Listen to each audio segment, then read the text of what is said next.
આપ સર્વોને હેતપૂર્વક જય શ્રી સ્વામિનારાયણ। આજની સત્સંગ કથા વાર્તા નિજ મંદિર સાવરકુંડલા। પવિત્ર ચાતુર્માસના શુભ પ્રારંભે આપને શ્રીમદ ભાગવતના દશમ સ્કંધની કથા સાંભળશું। અધ્યાય 2। શ્રી શુકદેવ બોલ્યા, મગધ રાજા જરાસંધનો આશ્રય કરી બળવાન બનેલા કંસ, પ્રલંબાસુર, બકાસુર, ચાણૂર, તૃણાવર, અઘાસુર, મુષ્ટિકાસુર, અરિષ્ટાસુર, દ્વિવિધ વાનર, પૂતના રાક્ષસી, કેશી, ધેનુકાસુર અને બીજા પણ બાણાસુર, ભૌમાસુર વગેરે અસુર રાજાઓ સાથે મળી યાદવોનો નાશ કરવા લાગ્યા। એટલે દુઃખી થયેલા યાદવો પણ કુરુ, પાંચાલ, કેકય, શાલ, વિદર્ભ, નિષદ, વિદેહ તથા કોસલ દેશમાં રહેવા ચાલ્યા ગયા અને કેટલાક કંસને અનુસરી તેની સેવા કરવા લાગ્યા। કંસે દેવકીના 6 પુત્રોને માર્યા પછી દેવકીને હર્ષ તથા શોકમાં વૃદ્ધિ કરનારો 7મો ગર્ભ રહ્યો, જેને વિષ્ણુના અંશરૂપ અનંત ભગવાન શેષ કહે છે।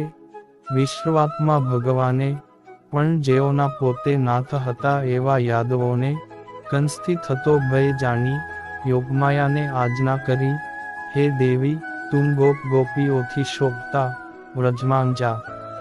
હે કલ્યાણી, ત્યાં નંદના ગોકુળમાં વસુદેવની સ્ત્રી રોહિણી રહે છે અને વસુદેવની બીજી સ્ત્રીઓ પણ કંસથી ભય પામી ગુફાઓમાં રહે છે। દેવકીના ઉદરમાં મારા અંશ શેષભગવાન ગર્ભરૂપે રહેલા છે, તેમને ત્યાંથી કાઢી રોહિણીના ઉદરમાં મૂકો।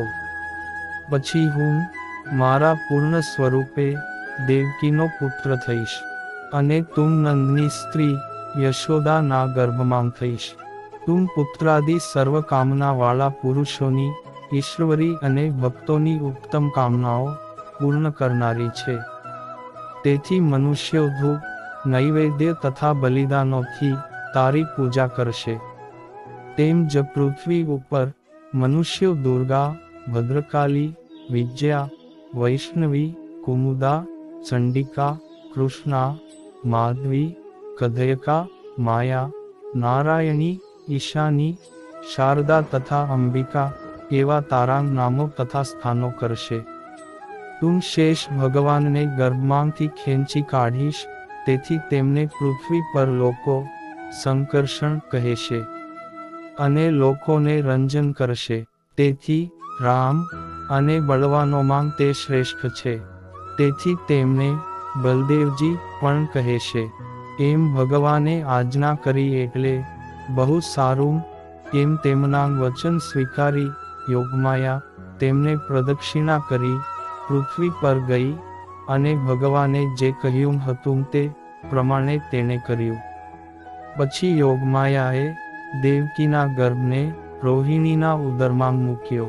એટલે અહો, આશ્ચર્ય છે કે દેવકીનો 7મો ગર્ભ પડી ગયો, એમ નગરવાસીઓ કહેવા લાગ્યા। પછી ભક્તોને નિર્ભય કરનારા વિશ્વાત્મા ભગવાન પણ પૂર્ણ સ્વરૂપે વસુદેવના મનમાં પ્રગટ થયા। તે સમયે પરમાત્માના તેજને ધારણ કરતા વસુદેવજી સૂર્ય જેવા શોભતા હોય પ્રાણી માત્રથી પાસે જવા મુશ્કેલ અને પરાભવ કરવા અતિ અશક્ય હતા। પછી જેમ પૂર્વ દિશા જગતને આનંદ કરનારા ચંદ્રને ધારણ કરે, તેમ દેવી દેવકીજીએ વસુદેવે વેદદીક્ષાથી જેમ કાચબી પોતાના સંતાનોને માત્ર ધ્યાનથી જ પોષે છે, એટલે કે જ્યાં ઈંડાણ મૂક્યાં હોય ત્યાંથી બીજે સ્થળે રહી કેવળ મનથી તેઓનું ધ્યાન કરીને જ પોષે છે, તેમ કેવળ મનથી જ કોઈને કંઈ વસ્તુ આપવી તેને વેદદીક્ષા કહે છે। મન વડે જ સ્થાપેલા જગતના મંગળરૂપ સર્વના આત્મા, પોતાના વિશે પ્રથમથી જ રહેલા, સર્વને આનંદ કરનારા અને અસ્ખલિત ઐશ્વર્યાદિ અંશોવાળા ભગવાનને મનથી જ ધારણ કર્યા। તે સમયે દેવકી જગતનું રહેઠાણ એવા ભગવાન નામ પણ રહેઠાણ બન્યા હતા, પણ કંસના કેદખાનામાં કેદ હતા, તેથી ઢાંકેલા અગ્નિની શિખાની પેઠે અને સત્ય જ્ઞાનને છુપાવતા ખળ પુરુષોમાં રહેલી સાચી વિદ્યાની પેઠે અત્યંત શોભતા હતા.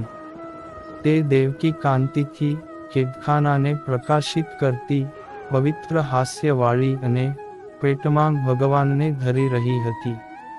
તેને જોઈ કંસ મનમાં બોલી ઉઠ્યો, અવશ્ય મારા પ્રાણને હરનારો હરિ આના ઉદરમાં આવ્યો છે. કારણ કે આ પ્રથમ આવી ન હતી, પણ હવે તે માટે મારે તરત જ શું કરવું જોઈએ? દેવોનું કાર્ય કરવું એ જ જેનું મુખ્ય કામ છે, એવા આ હરિ પરાક્રમનો નાશ નહીં જ કરે. સ્ત્રી જાતિ, બહેન અને સગર્ભા આ દેવકીનો નાશ કરવો, તે પણ યશ, લક્ષ્મી તથા આયુષ્યનો તરત જ નાશ કરે તેવું છે. વળી જે અત્યંત ક્રૂરતાથી વર્તે છે, તે ખરેખર જીવતા જ મુવા જેવો છે, અને સર્વ લોકો તેને ધિક્કારે છે. એવો ઘાતકી પુરુષ મરણ પછી પણ પાપીઓને પ્રાપ્ત થતાં નરકમાં જ પડે છે. માટે આ દેવકીને મારવી તે તો ઠીક જ નથી, પણ તેના પુત્રને જ મારવો જોઈએ. એવો વિચાર કરી કંસ દેવકીને મારવા પોતે સમર્થ હોવા છતાં અત્યંત ઘોર વિચારથી તે અટક્યો, અને શ્રીહરિ તરફ વેરભાવને દ્રઢ કરતો તેમના જન્મની રાહ જોવા લાગ્યો. બેસતાંગ, સૂતાંગ, ઊભા રહેતાંગ, જમતાંગ અને પૃથ્વી પર ફરતાંગ શ્રીહરિનું જ ચિંતવન તે કરતો હતો, જેથી જગતને શ્રીહરિમય જોતો હતો. પછી બ્રહ્મા અને શંકર, નારદાદિ મુનિઓ તથા અનુચરો સહિત સર્વ દેવો સાથે ત્યાં આવી સર્વની કામનાઓ પૂરનારા ભગવાનની આવી વાણી વડે સ્તુતિ કરવા લાગ્યા. હે ભગવાન, આપ સત્ય સંકલ્પવાળા છો. આપને પામવાનું શ્રેષ્ઠ સાધન સત્ય છે. ત્રણેય કાળમાં આપ સત્ય સ્વરૂપે રહો છો. પૃથ્વી વગેરે પાંચ મહાભૂતોમાં આપ ઉત્પત્તિ સ્થાન છો. પાંચે મહાભૂતોમાં આપ અંતર્યામી સ્વરૂપે બિરાજો છો. પાંચે મહાભૂતોનો નાશ થવા છતાં આપનું સ્વરૂપ તો બાકી જ રહે છે. અને સત્યવાણી તથા સર્વત્ર સમદર્શનના આપ પ્રવર્તક છો. આમ સર્વ રીતે સત્ય સ્વરૂપ છો. અમે આપના શરણે આવ્યા છીએ. આ સંસાર સમષ્ટિ વ્યષ્ટિ દેહરૂપ આદિવૃક્ષ છે. એક પ્રકૃતિ એનો આશ્રય છે. સુખ ને દુઃખ એ બે તેના ફળ છે. સત્વ, રજસ અને તમસ એ ત્રણ ગુણો એના મૂળ છે. ધર્મ, અર્થ, કામ તથા મોક્ષ એ ચાર તેનો રસ છે. પાંચ જ્ઞાનેન્દ્રિયો એના જ્ઞાન પ્રકારો છે. ભૂખ અને તરસ એ બે પ્રાણ તથા મનની ઉર્મિઓ છે. અને શોક, મોહ, વૃદ્ધાવસ્થા તથા મૃત્યુ એ ચાર શરીરની ઉર્મિઓ છે. આમ એકંદરે 6 ઉર્મિઓ છે, અથવા 6 નસો, હાડકાં અને ચરબી તે વીર્યધાતુ પછીના કોષ છે. અને ત્વચા, માંસ તથા અસ્ત્ર એ રુધિરની પછીના કોષ છે. આમ એકંદરે 6 કોષ છે. અને આ કોષો તે એના સ્વભાવ છે. 7 ધાતુઓ એની છાલ છે. 5 ભૂતો, મન, બુદ્ધિ તથા અહંકાર એ 8 એની શાખાઓના વિસ્તાર છે. શરીરની ઇન્દ્રિયોના 9 દ્વારો તેના છિદ્રો છે. 10 પ્રાણ તેના પાંદડાં છે. અને જીવ તથા ઈશ્વરરૂપી 2 પક્ષીઓ એ વૃક્ષમાં રહે છે. આ સંસાર વૃક્ષરૂપી કાર્યનું સર્વોત્કૃષ્ટ ઉત્પત્તિ કારણ, લય સ્થાન અને પાલક આપ એક જ છો.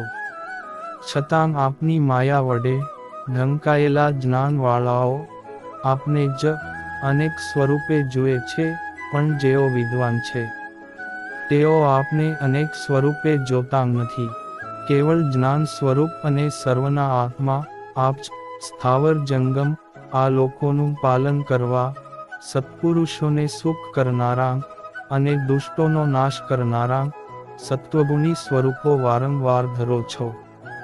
હે કમલ નયન, કેટલાક વિવેકીઓ પ્રાણી માત્રનું રહેઠાણ આપને વિશે સમાધિ દ્વારા યોજેલા મનથી મહાપુરુષોએ સેવવા યોગ્ય માનેલા આપના શરણરૂપી વહાણનો આશ્રય કરી સંસાર સમુદ્રને ગાયના વાછરડાના પગલા જેવડો કરે છે અને અનાયાસે સંસાર સમુદ્ર તરી જાય છે.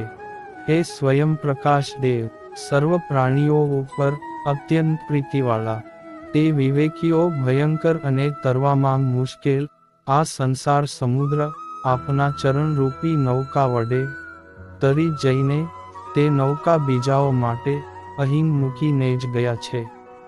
કદાચ આપ કહો કે મારા શરણરૂપી વહાણનો માત્ર આશ્રય કરવાથી તેઓ કેમ તરી ગયા? એનો ઉત્તર એ જ છે કે આપ ભક્તો પર કૃપા કરનારા છો. પણ હે કમળનયન, પોતાને મુક્ત માનનારા બીજા લોકો આપના વિશે ભક્તિ ન હોવાથી અશુદ્ધ બુદ્ધિવાળા હોઈ ઘણા જન્મની તપશ્ચર્યારૂપ મહાકષ્ટથી પરમપદ પામે છે. એટલે મોક્ષની પાસે લઈ જનાર ઉત્તમ કુળ તથા શાસ્ત્ર શ્રવણ વગેરે પામે છે. પરંતુ આપના ચરણનો અનાદર કર્યો હોવાથી વારંવાર વિઘ્નોથી હેરાન થઈ એ પરમપદથી ભ્રષ્ટ થાય છે. પણ હે માધવ, કેવલ આપ વિશે જ બાંધેલા સ્નેહવાળા આપના ભક્તો એ રીતે કદી ભ્રષ્ટ થતા નથી.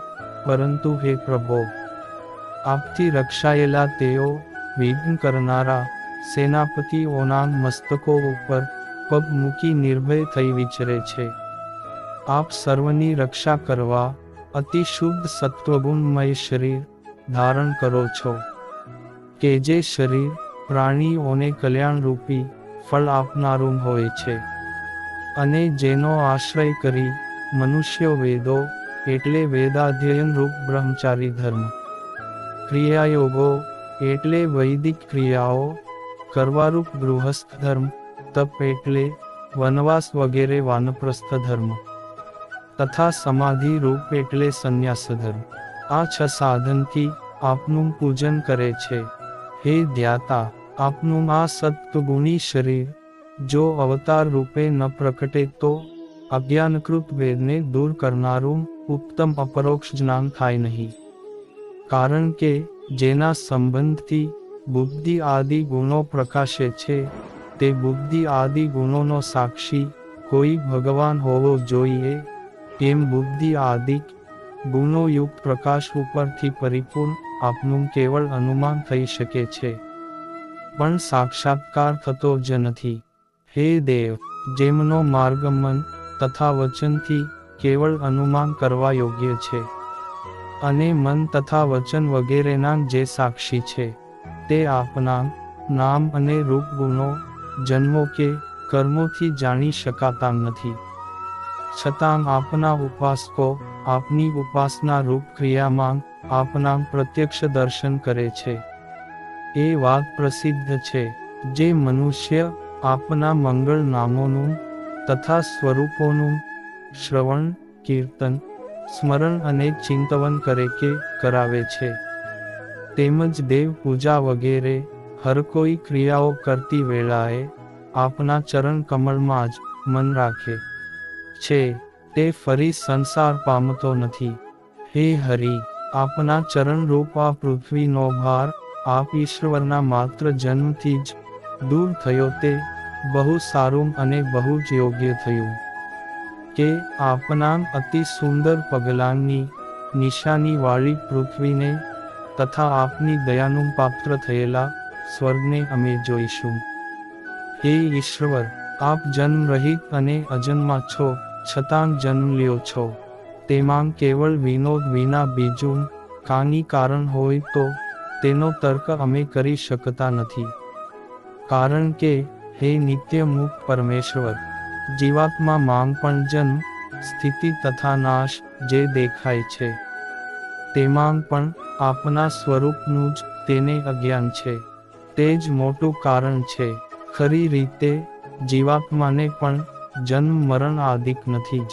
હે ઈશ્વર, આપ મત્સ્ય, અશ્વ, કચ્છપ, નૃસિંહ, વરાહ, હંસ, ક્ષત્રિય, બ્રાહ્મણ તથા દેવ જાતિમાં અવતાર લઈ જે પ્રમાણે અમારું તથા ત્રણેય જગતનું રક્ષણ કરો છો તે જ પ્રમાણે પૃથ્વીનો ભાર પણ દૂર કરો.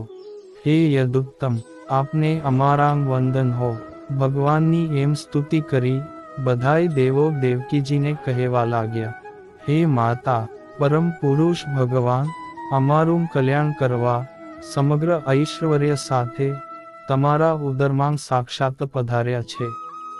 તે બહુ સારું થયું. ભોજપતિ કંસ હવે મરવાની અણી પર છે. તેનાથી તમે ડરશો નહીં. તમારા આ પુત્ર યાદવોના રક્ષક અને પાલક થશે એમ તમે જાણજો.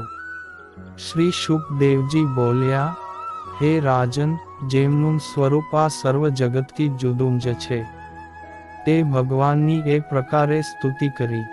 દેવો બ્રહ્માજી તથા શંકરજીને આગળ કરી સ્વર્ગમાં ગયા.